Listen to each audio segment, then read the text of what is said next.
పదండి వెళ్దాం. వానర సైన్యం అంతా వరుసగా బయలుదేరారు. ఎక్కడికి? కట్టుకున్నాడు వాడున్నాడు. వాడికే చెప్పండి, వాడే అడగంది, నీకెందుకు చెప్పు? వాడిది నాది ఒకే వయసా? పెద్దలు అడగకుండా ఎలా ఊరుకుంటారు?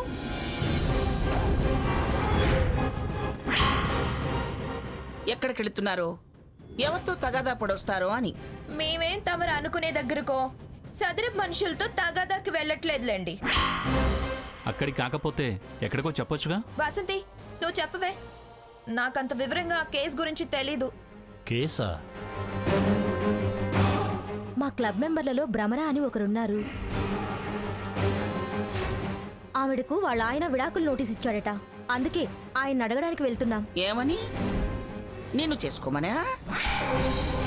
అమ్మమ్మ, విడాకులిచ్చిన వాడిని అడగడానికి అంటే అందుకనేమో అనుకున్నాను. కాదా? కాదు, ఎందుకు విడాకులు ఇవ్వడమని నిలదీయడానికి. అందరూ మీ తిరుగుళ్ళు భరించద్దు, అందుకే ఇచ్చాడేమో. పైగా భ్రమరే కదా. పెద్దవారు, కాస్త మంచిగా మాట్లాడండి. పేరును బట్టి క్యారెక్టర్ గురించి మాట్లాడకండి. అసలు ఎందుకు అతను నోటీస్ ఇచ్చాడు? వాళ్ళ ఆవిడ ఈ మధ్య బాగా లావైంది. పిజ్జాలు, బర్గర్లు, చిరుతిండ్లు ఎక్కువైపోయి బాడీ బాగా బరువు ఎక్కువైపోయి ఉంటుంది. దానికే కొవ్వు పెరిగిపోయి ఉంటుంది. బాగా బరువు అంటే 200-300 కేజీలైందా? ఎంతైతే మాత్రం విడాకులు ఇస్తాడా? ఏమో, ఎవరికి తెలుసు. స్లిమ్గా ఉండాలనుకున్నాడేమో. సిలిండర్లు అయ్యేసరికి వద్దనుకుంటున్నాడేమో.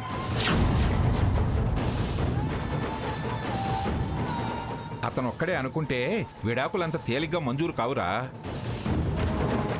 వదిలించుకోవాలనుకునేవాడు 100 మార్గాలు వెతుక్కుంటాడు. అలా అనుకునేవాడు మీరు వెళ్ళి చెప్తే వింటాడా? ఆయన పరాయి వాళ్ళ కాపురాల్లో నువ్వు తలదూర్చడం ఎందుకో? కాపురం నిలబెడదామని. అరే, నీకింత మంచి బుద్ధి ఎప్పటి నుంచి వచ్చిందే? మన పంచాయతీ మళ్ళీ వచ్చాక పెట్టుకుందాం. స్వర్ణ, మీరు చెప్తే అతను వింటాడా? వినిపిస్తాం. వినకపోతే వినేలా కూడా చేస్తాం. ఎలా? మహిళా సంఘాల్ని ఏకం చేస్తాం. మీరు మహిళలైతే కదా మీ వెనక మహిళా సంఘాలు ఉండడానికి. అమ్మమ్మ, మంచి చేయడానికి మేము వెళ్తుంటే నువ్వు మమ్మల్ని వెక్కిరిస్తావే. నీకు మంచి చెడు అని ఉంటే నేనెందుకు వెక్కిరిస్తాను? నీ దగ్గర సంస్కారం ఉంటే నేనెందుకు ఆక్షేపిస్తాను? మీ కాపురాలు మీకు తిన్నగా చేసుకోవడం చేతనైతే నేనెందుకు వంకలు పెడతాను? నీకు మనుషులంటేనే పడదు, ఇక దేశాన్ని ఉద్ధరించడానికి బయలుదేరావంటే నేనెలా నమ్ముతాను? అయినా విడాకుల విషయం తేల్చేది కోర్టు. ఆ బుద్ధి తక్కువాణ్ణి, బుద్ధి లేని వాళ్ళు మీరు మారుస్తారా? మారుస్తామో లేదో తర్వాత తెలుస్తుంది. ఏదో ఒకటి అనడానికి అలవాటు పడ్డ మనిషితో మనకెందుకే? పదండి. వెళ్ళండి, వెళ్ళండి. హద్దు ఆపు లేకుండా మీరెలా తయారయ్యారో, అంతూ పొంతూ లేకుండా అది తిని అలా తయారై ఉంటుంది. వాడిని అడగటం కాదు, దాన్ని తిండి తగ్గించమని చెప్పండి కాస్త. అది బెటర్ స్వర్ణ. గొడవ పడకుండా తనని సన్నబడే మార్గం చూసుకోమని చెప్పండి. ఏంటి బాబా నువ్వు అలా మాట్లాడతావు? లావైనంత మాత్రాన భార్యను వదిలేస్తారా? నచ్చకపోతే ఏం చేస్తాం? రేపు నేను లావైతే వదిలేస్తావా? ఏమో, ఎవరు చెప్పగలరు? అప్పుడొచ్చే ఆలోచన బట్టి ఉంటుంది.